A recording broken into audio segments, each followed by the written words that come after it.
this week we are shifting our focus a little bit to exploring the variety of sounds that we can make on the violin. And then we will start to translate that into different ways that we use the bow and different bow techniques. But this week we're just starting with some exploration. So as usual, we are starting with tightening and rosining the bow. If you have any questions about that, feel free to reach out and ask me. And then we're going to go ahead and move on to our bow hold bunny, which we're going to make once on the pencil. So we have shake, shake, shake, shake, flap. Slide your thumb under your middle two fingers. Wake up, bunny. Nibble, nibble, nibble, nibble, jump. We've got a curved ear, flap ear, bump on the thumb. We've got this little mouse hole, although my Mr. Mouse needs some repairs, so we've been using a little bunny who also is missing an eye.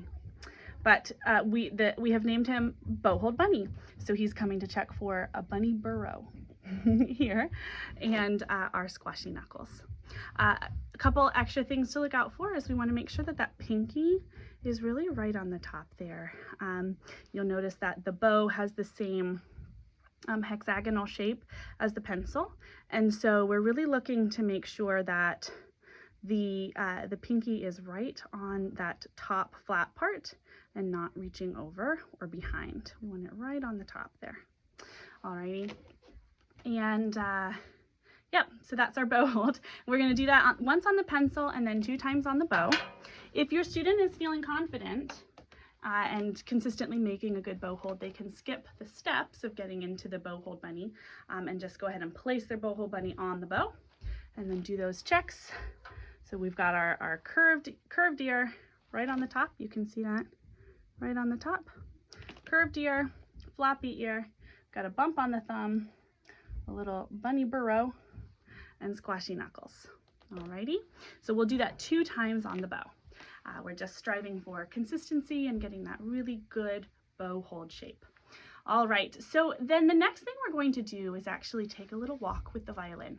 So we've been working a lot in class on making sure that we have a nice heavy head that is counterbalancing the weight of the violin. And so in order to do that, the head needs to be tilted toward the instrument, and then the weight of the head is transferring through the jaw onto the chin rest. So in order to do that, we do need to make sure we get that shoulder rest all the way up on the shoulder, okay? And the violin needs to be all the way into the neck. And then we're transferring the weight of the head through this jaw area onto the chin rest.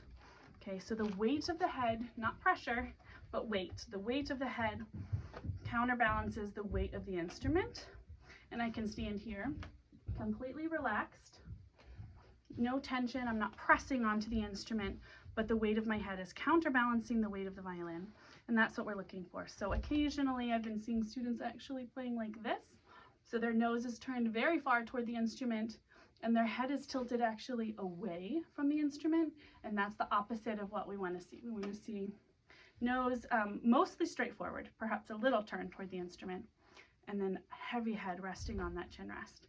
So we're going to place hands on the stomach and just take a little walk around the room. We've been walking in a circle in class, but you can have them walk whatever unobstructed path that you have for them to walk at home. I would stay nearby just in case there's any tripping or slipping, but in class, your students are walking really nicely with a nice heavy head, counterbalancing the weight of the instrument and not needing their hands to support it.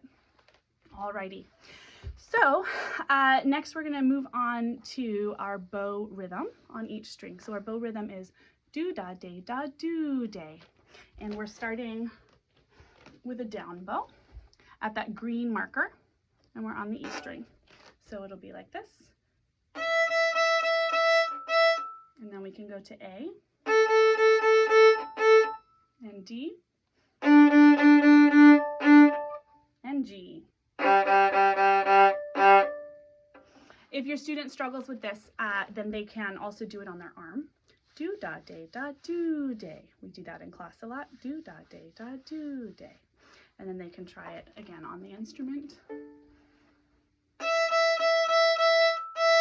Like so. Alrighty, then we have our left hand warm up. So we have our finger taps. We're making sure that we can identify this as 1, 2, 3, and 4. And we are trying to keep the wrist straight and fingers really curved, like our rainbow fingers, and we're tapping right on the tip of the finger. Like so, 1, 2, 3, 4. And often 3 needs to move with a buddy, and that is fine. All right. And then we have our special circle slides. Okay, so we're sliding that special circle back and forth, and then it's going to slide up, and we're going to use our pinky to pluck the strings. And then we're sliding back to rest our special circle on that circle sticker, and we're going to try to hold it to the count of 5. So 1, 2, 3, 4, 5. So starting to build some muscle and some endurance and holding this position. Okay, now we get to our experimenting with sounds. So we've been reading a book in class that has a dump truck that the dumper tips and things slide out of it. So for that, we are making a sound that slides down. So what we're going to do is we're going to take our special circle and put that on the side of the neck. We're going to take a rainbow finger and place that on the E string. And then we're just going to do a special circle slide all the way back to that special circle. And we're going to use the bow while we do that. So, like so. All right, so I'll show you that one more time. We're taking our special circle and placing that on the side of the neck. All right, and we're up at the upper bout. We take our first finger, rainbow finger, place that on the E string. Okay, bow on the E string.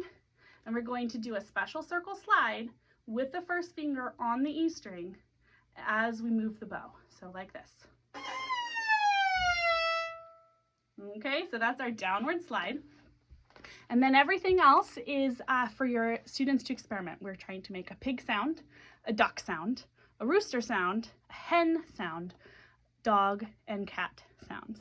So that is for them to experiment with and have fun with. And if they would like to, they can also play some of the other songs that they know to review those. But that's our practice chart. Of course, the last thing is to wipe and loosen the bow. Please always double check that the bow does indeed get loosened. That's very important for bow maintenance. And that's everything. So as always, let me know if you have any questions or need help with anything. I'm happy to help, and happy practicing.